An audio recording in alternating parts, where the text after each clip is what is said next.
ሰላም እግዚአብሔር ከእናንተ ጋር ይሁን። እንደምን ቆያችሁ? በጌታ የተወደዳችሁ ጸጋ ይብዛላችሁ። እንደምን ቆያችሁ? በጌታ ተባረኩልኝ። ጌታ ኢየሱስ ይባርካችሁ። የጌታ ቃል ለመስማት ጥቂት ደቂቃ ብቻ ይኖራችሁ። ደግሞ በየዕለቱ አንድ ምዕራፍ ብቻ ማንበብን እንዳትረሱ። ወደ ዛሬው ሀሳብ እሄዳለሁ። ተባረኩ። ጌታ ኢየሱስ ይባርካችሁ።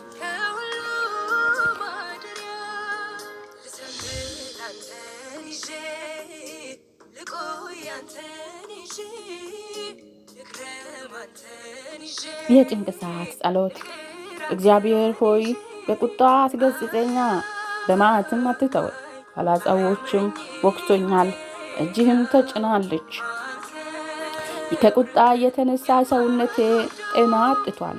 ከኃጢአቴም የተነሳ አጥንቶቼ ሰላም የላቸው። በደል ውጦኛል፣ እንደ ከባድ ሸክምም ተጭኖብኛል።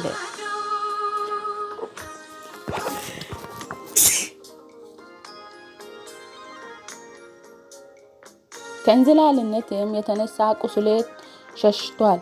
መገለም አንገቴንም ደፋው፣ ጎበጠው። ቀኑ ሙሉም በትካዜ ተመላለሱ።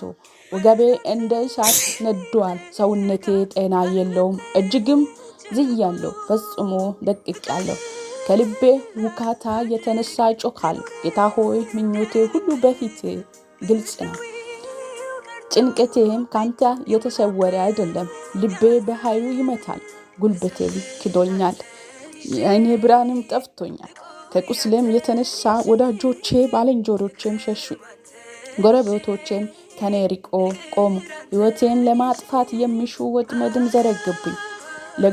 ሊጎዱኝም የሚፈልጉ ሊያጡኝም ያዙ። ቀኑን ሙሉ ተንኮልም ይሸሩብኛል። እኔ ግን እንደማይሰማ ደንቆሮ፣ አፍንም መክፈት እንደማይችል ዱዳ ሆኛለሁ። በእርግጥም ጆሮ እንደማይሰማ አንደበቱም መልስን መስጠት እንደማይችል ሰው ሆኛለሁ። እግዚአብሔር ሆይ በተስፋ ይጠብቅሃል። ጌታ አምላኬ ሆይ አንተ መልስ ሰጥተሃል።